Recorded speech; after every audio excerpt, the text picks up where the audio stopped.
Welcome to ACC Nation, featuring sports news and special guest interviews. Here's Will Ojanen and Jim Quist. This is ACC Nation's NC State football preview with the host of the Red and White podcast covering all things Pack. Evan joins us to share his thoughts on the 2024 Wolfpack. Good to have you back, Evan. Thanks, fellas. I appreciate it. Hey, NC State opens 2024 ranked 24th in the preseason poll. I may quibble a bit with that because I think maybe they ought to be higher, but, preseason polls and all that. But the picture is going to become a lot clearer after, which obviously going to be a very challenging start with Tennessee and then Clemson in September. How do you feel about that ranking at this point? Yeah, it's interesting. I feel like a lot of that and, maybe being the underappreciated is brand recognition, right? I think a lot of these polls are based on, hey, do the writers know you? Because they're not doing any deep dives. There are a few people that are doing deep dives on roster.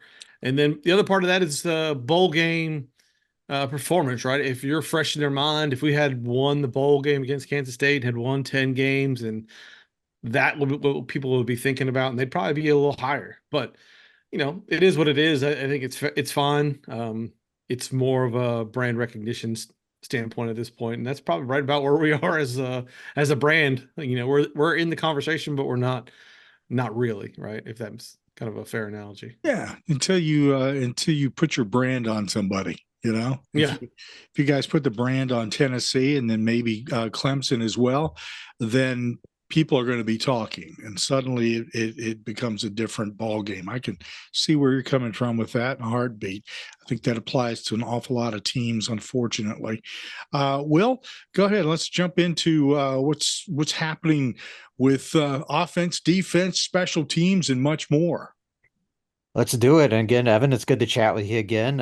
We've interacted a few times over the last few months, and we know there's a lot of excitement for the NC State athletics at this point. But let's start offensively, because the big change there is you got Grayson McCall coming in from Coastal Carolina to run the show this season.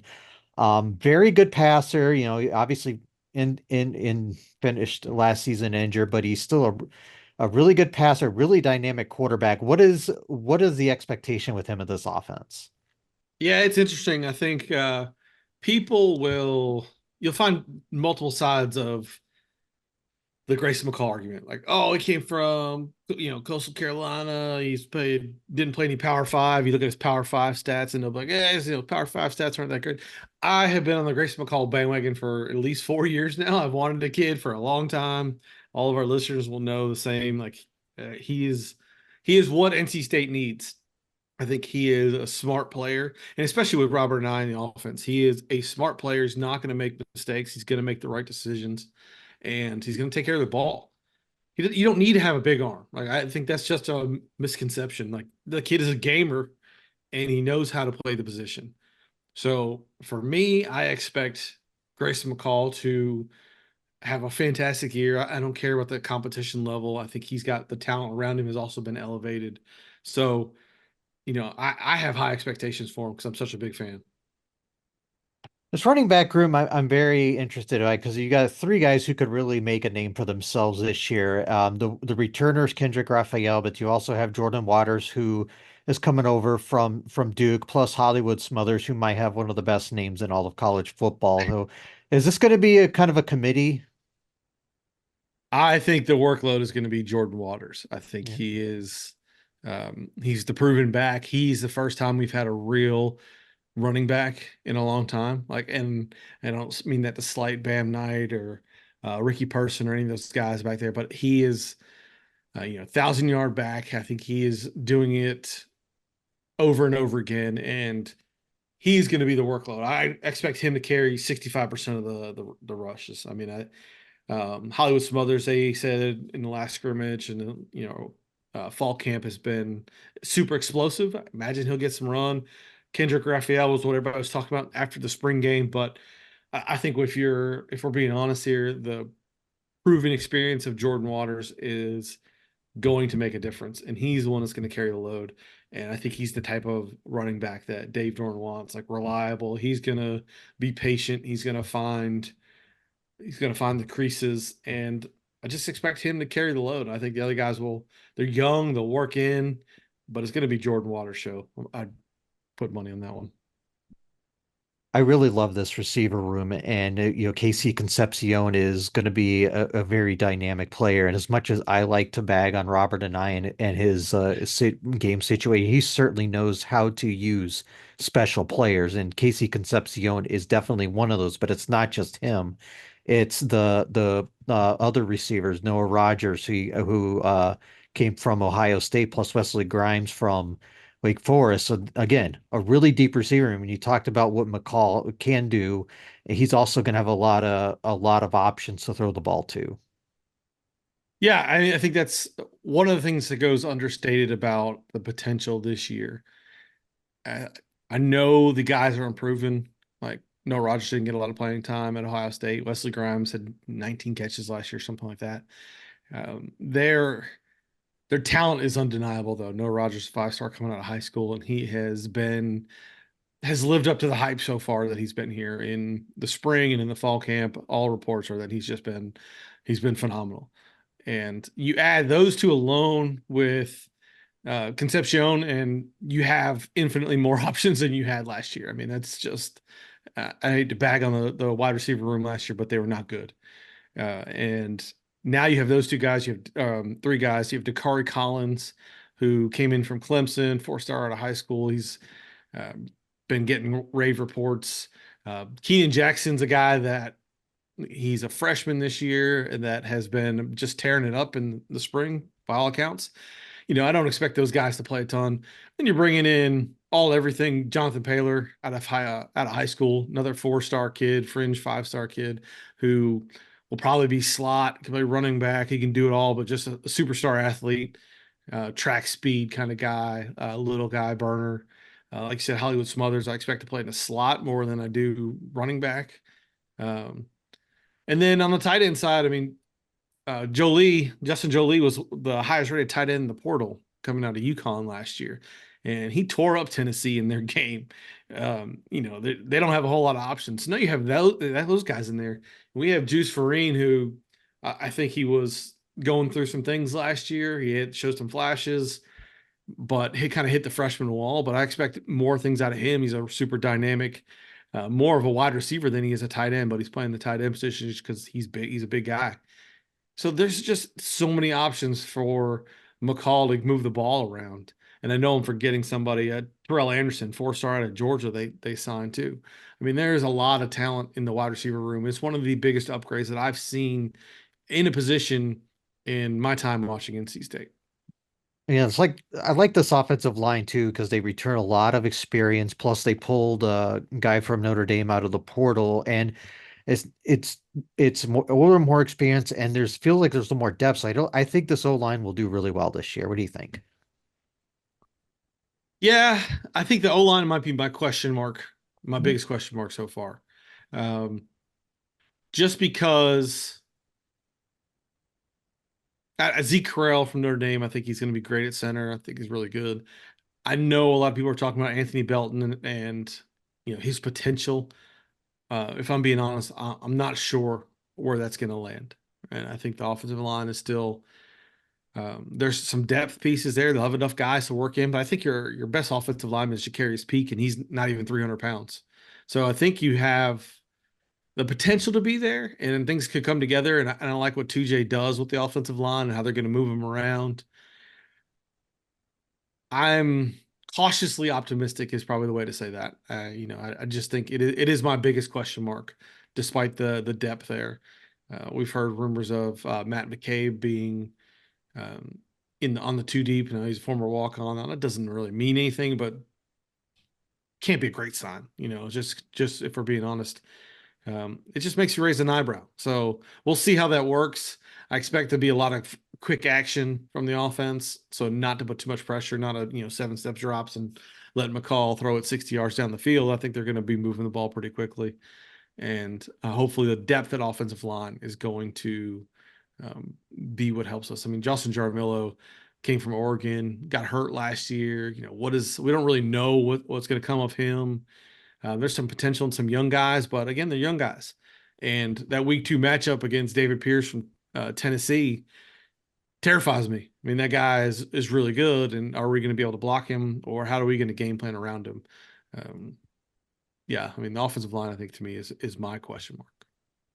I think is the term that you used just a few moments ago, cautiously optimistic, is the best way I can describe Pack fans. It's because we're huge homers.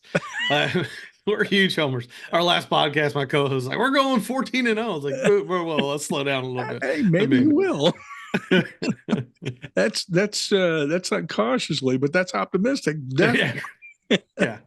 Let's talk about the transfer portal for a minute.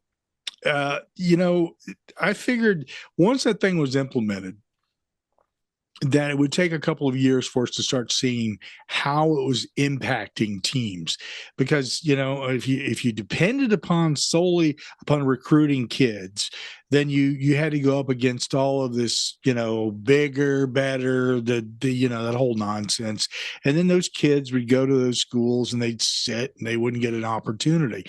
Well, all of a sudden this transfer portal has opened that up and brought these 5-star kids out of the Ohio States, out of the Alabamas, et cetera. And they're coming to schools that may not have had a shot at them initially under the old system.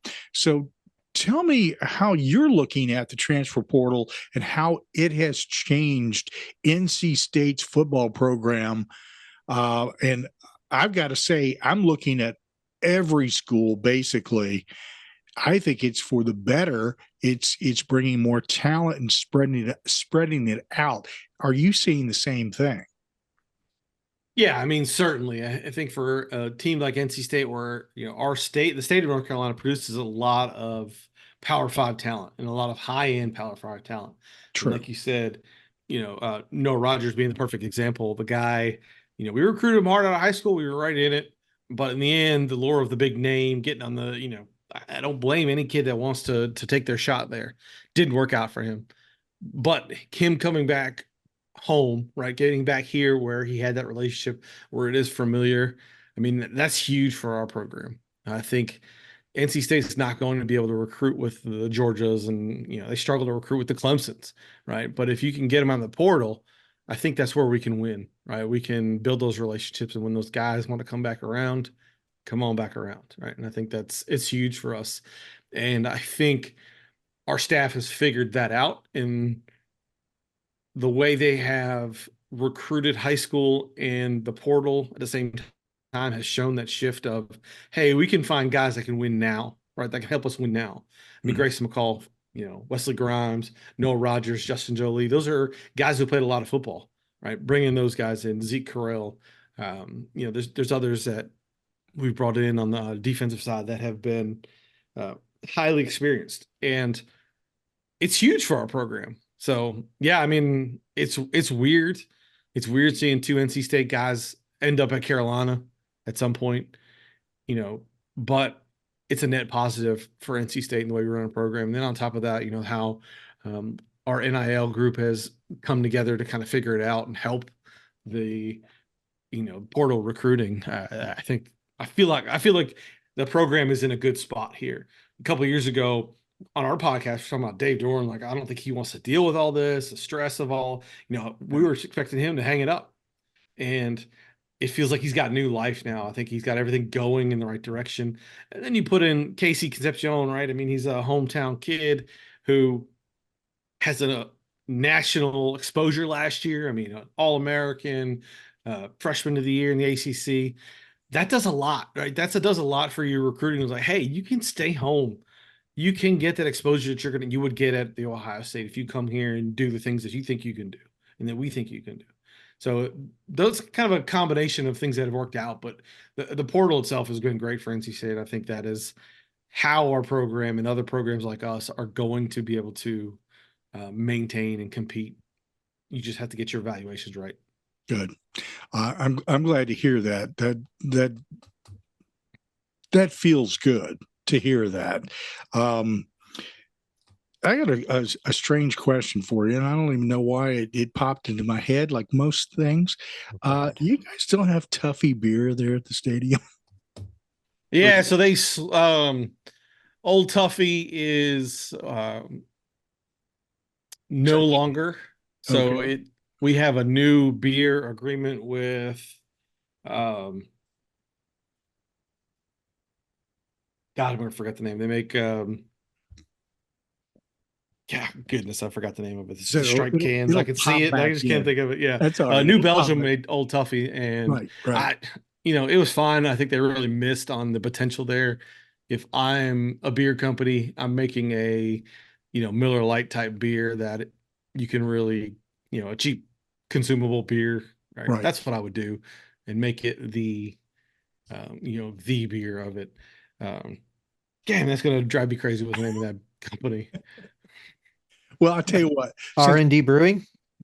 There you go. There you yeah, go. yeah. I Thank got you. Well, that's why you didn't remember it. Come on. That I hate to say it, R&D, but that's not the most memorable name in the world. So And they anyway, have a lot of deals with a lot of other universities. I think they have an App State one, an ECU one. I mean, I think I it's got kind you. of what they're doing now. But It's their yeah, thing. All right. yeah, So that's something to look forward to when I come down. So I missed my opportunity to get Tuffy. I that's just okay. You didn't miss much, I don't think. okay. So okay. I feel much better now. Uh, pick up on that next one. Will? All right, Evan, this is probably the toughest question I'm gonna ask you in this interview.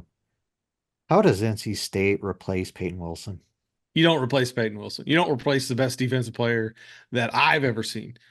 All American, a guy that did everything. He was your emotional leader. He's your leader on the field, your leader in tackles, a statistical leader. I mean, he's everything. You don't replace him.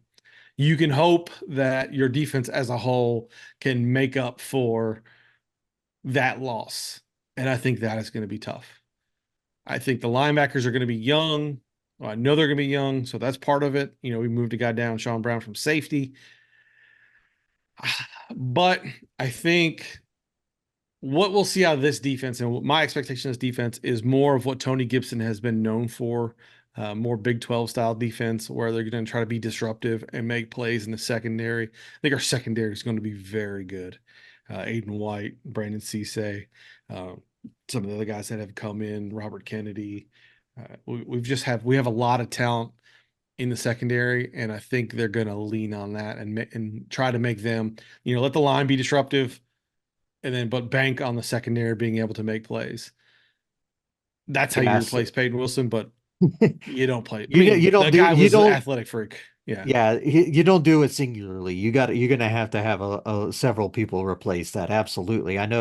I know the Pittsburgh Steelers are gonna be very happy with him, and I'm still upset the Vikings didn't take him. But that defensive line, let's go in it because it is still a really good line with everyone returning. I know Davin Vansvin, someone that's made on eyes, and I don't think people know just how good Red Hibbler is as a pass rusher. I mean, he was up there in terms of the league leading sacks. He wasn't number one or number two, but he was higher up there. So this is still Coming a off the really bench. disruptive line. Yeah, coming off the Yeah. bench, he didn't start at all. Yeah. So yeah, I mean, you said it right there. I think Hibbler's still going to be becoming second string, and that's a heck of a weapon to have on your second string. Travali Price really showed some signs last year. He's a young guy starting to play better. Brandon Cleveland, I think, is the cog in all this. He's your nose. He's huge. He had a monster year. He's disruptive up front. I think he's underrated. I think by the end of the year, a lot of people will know his name. And like you said, Davin Van. I think Davin Van is he's the leader of that defense. He's unbelievably strong. He can move. Those three right there are really strong. And then they're going to bring in Potter, Hibbler, and they're going to rotate probably nine guys on that defensive line, and just to keep them fresh. And I think they have that level of talent that they'll be able to do so.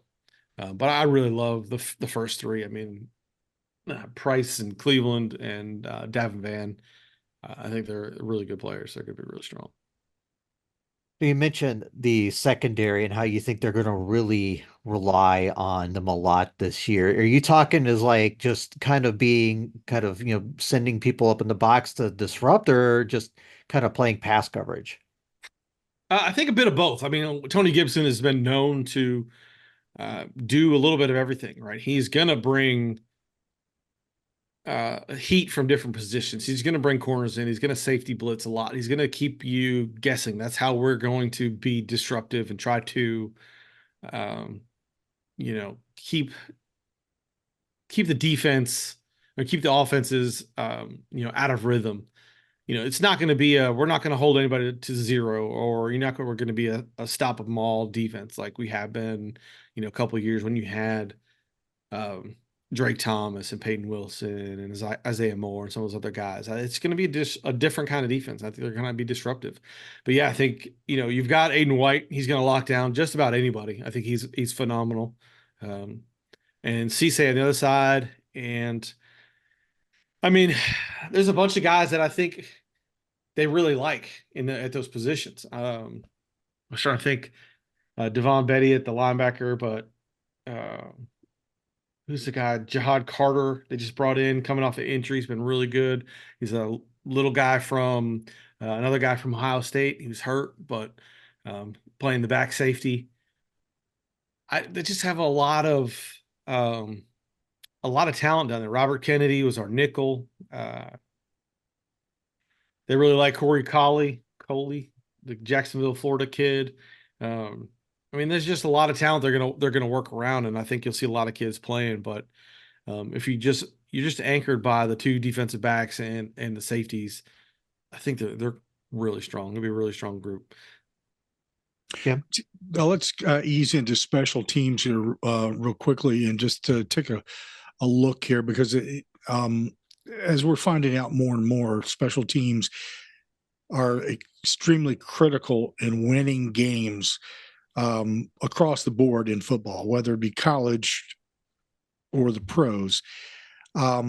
Talk to us about who's taking the returning kickoffs, who's kicking, who's punting, who's going to make a dent in their opponent this year.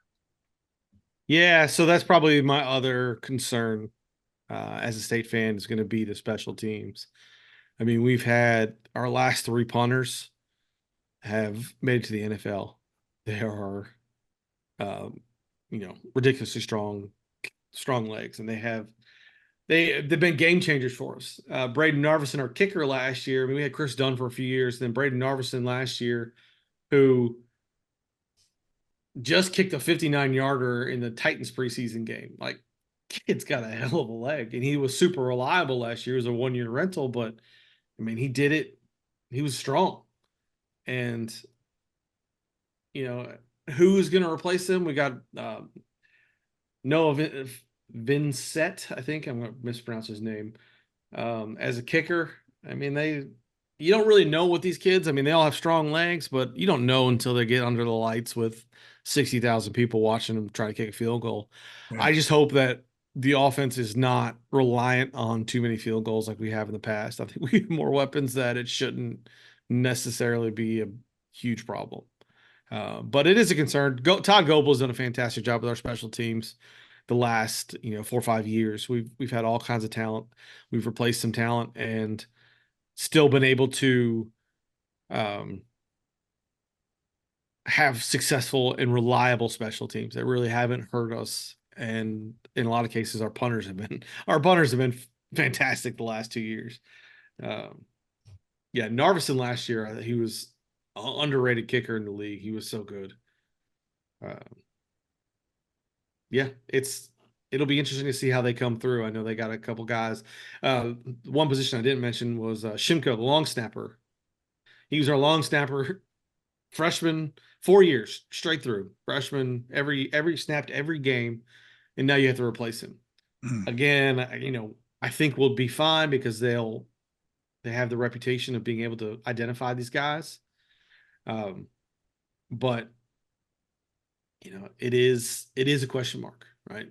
Can they get that snap off when they're backed up in the end zone? when they're in Death Valley, right? These are kind of things that you just don't know because they're all young kids. Nunkeser was a punter last year. I couldn't think of his name. He was phenomenal. So we've had a really good run of special team, really reliable. I expect that to continue, but it's just unknown at this point. Until that first or second or third game gets Yes. as always. Hey, let's do a quick synopsis of the schedule here. WCU, do we really say anything here? No, I mean, they have been better the last few years. They've been one of the better offenses in the FCS, but I expect that game to be like 45-14 or something. Yeah. I think and did their OC spread. Go to Pitt? I believe so, yes. Yep. Next up, Tennessee. Now that's where the first big challenge comes, and this could be interesting. This could set the stage for the rest of the season. Yeah, it's one of the tougher games, obviously. It will be interesting. Part of my PTSD from the Tennessee game in Atlanta, 10 years ago, has been very cautious about this game. They're breaking in a new quarterback who's only had one start under his belt, but he was everything. He was the best quarterback coming out of high school, all that, and they've got an infinite talent around him. It will be interesting to see how that game flows and how if we show up. And I only mean that because we've been getting off to slow starts lately, and the offense needs to be clicking for them to have a chance in that game. I think Tennessee's just so talented, but I think they also can show Nico some looks he hasn't seen before. I think they can do some things on the back end that will give him some trouble, right? And leverage that secondary, which I think should be really good. And then, it comes down to the offense. What will the offense produce? Will the offensive line be able to block David Pierce? Will they scheme around him or scheme away from him? Which I'm sure they will. But Tennessee's got a bunch of guys in that line that are really strong. They have a veteran offensive line too. So it'll be a great test. We'll know a lot, about us. I don't expect us to get blown out. I expect it to be a relatively close game. I don't know if we'll win or not. If the pessimist in me says that Dave Doeren hasn't beaten a quality SEC team in a long time. I think our last one was Vanderbilt, and I forgot which year that was. We beat South Carolina at some point in there, but yeah, I mean, we went to Mississippi State a couple of years ago, and we were the better team and should have won that game, but just came out and got some SEC talent in our face and kind of looked a little bit disheveled. Yeah. Will we do that again with this game? I think the program's in a better spot. We have more depth. We have better coaches and better talent. But again, it's a top tier SEC offense. It's going to be a tough one. That was way too long-winded. I apologize. No. I think that's what I'm seeing. I'm starting to envision this more and more as I'm talking to you about this particular game. Is that you have a cautious and you have a pessimistic and an optimistic side. So, and both of them tend to be cautious. So I see the devil on one shoulder and the angel on the other. So that's what's weighing and going on here, man. The next game is Louisiana Tech, and that again should be a good ride for the Pack. Yeah, I expect no trouble for Louisiana Tech. I think it is not a bye week by any means, but I don't think they have the same level of talent they did as they did a few years ago. Yeah. And coming right before Clemson is probably the right spot for that game. Feels like it's okay. Yeah. Well, there's our cautiously optimistic Angel. Next up on the 21st of September is Clemson. Man, September is just a tough one. Ugh. Yeah. Tough. I'm not high on Clemson this year. I don't believe in Klubnik. I'm not. I don't think he's he's not Trevor Lawrence. He's not Deshaun Watson. I mean, I think he's talented, but I have question on if he can do it. But they are playing in Death Valley. It'll probably probably a night game. It's hard to win down there. I will say that. Right. Yeah. They have a lot of questions too. I think we play them close, which we typically do. Do we win?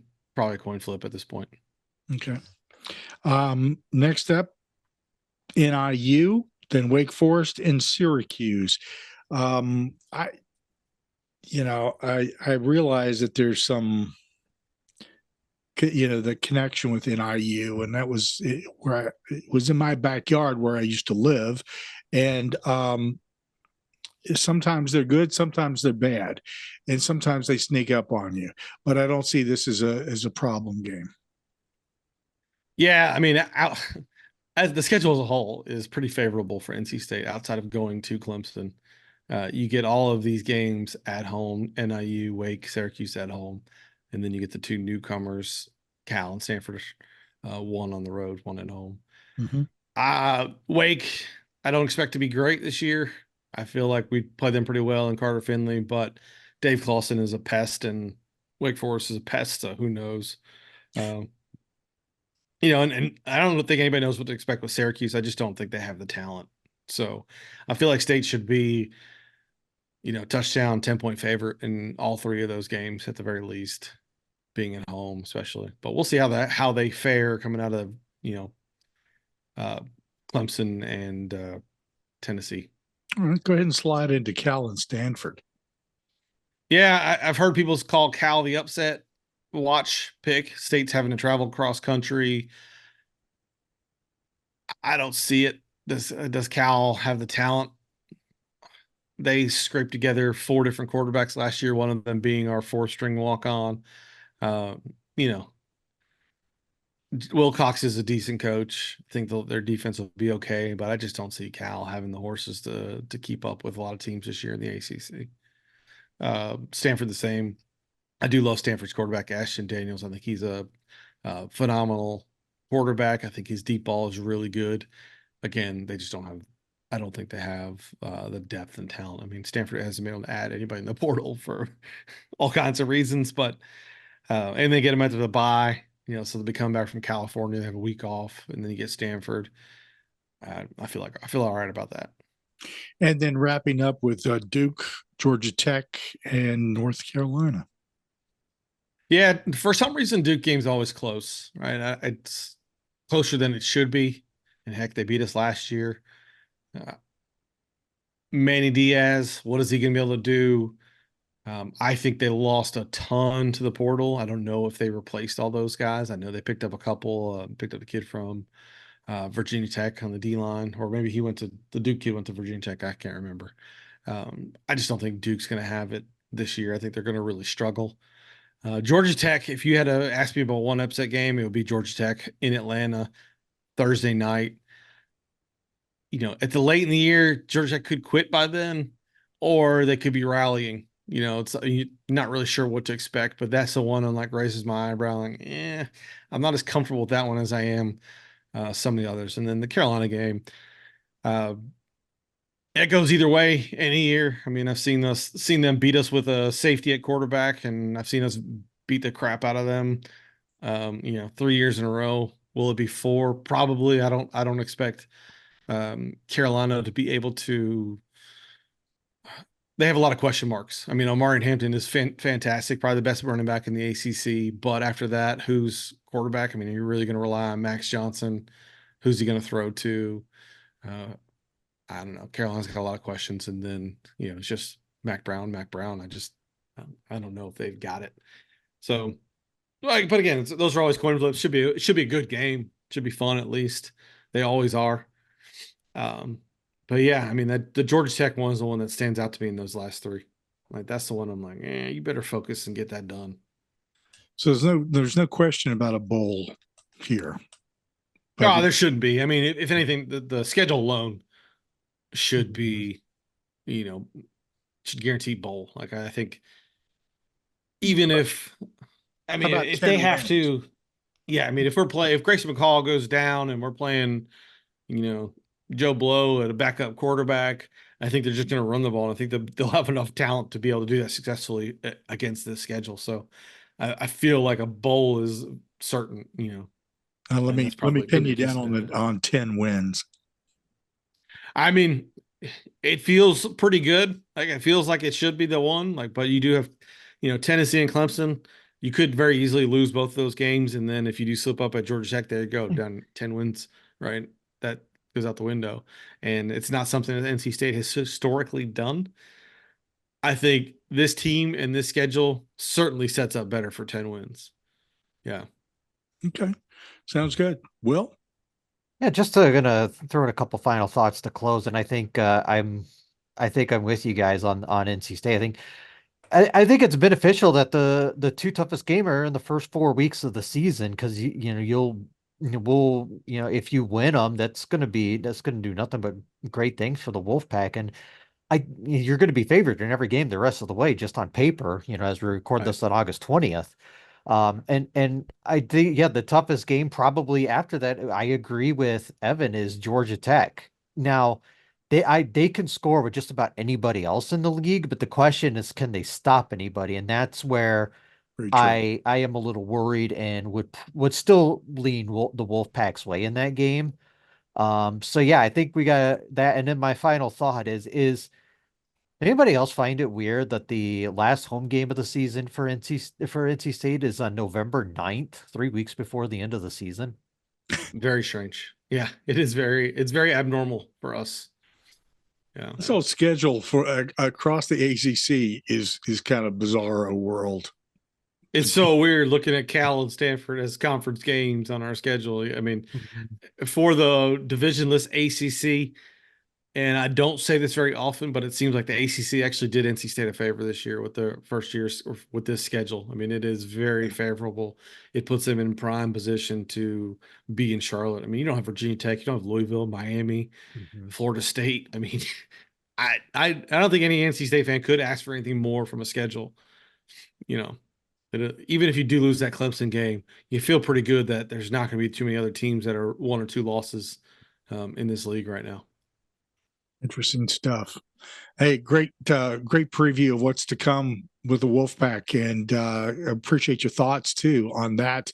Evan from Red and White Podcast, covering everything it has to do with NC State, the Wolfpack. Make sure that you subscribe and you like his podcast, Red and White Podcast. And what is the web address that people go to so that they can follow you guys? Yeah, redwhitenetwork.com or Red White Podcast on Twitter. Both of those places will lead you anywhere you need to go. Anywhere you need to go. Okay. Well, if it leads me to that new beer, then I'm good to go. So, it will. And I think it just did, actually. Evan, appreciate it. It's great to talk to you as always, and some cautiously optimistic words about the Wolfpack this year. Let's go. Yep. Yeah. Anytime, fellas. I appreciate you having me as always. Thanks, Evan. Thank you. Thanks for listening to ACC Nation. Be sure to listen, like and subscribe to our podcast, radio, and YouTube channels by visiting accnation.net. Follow us on Instagram, X, Facebook, Mastodon, Threads, Blue Sky and Reddit at ACC Nation.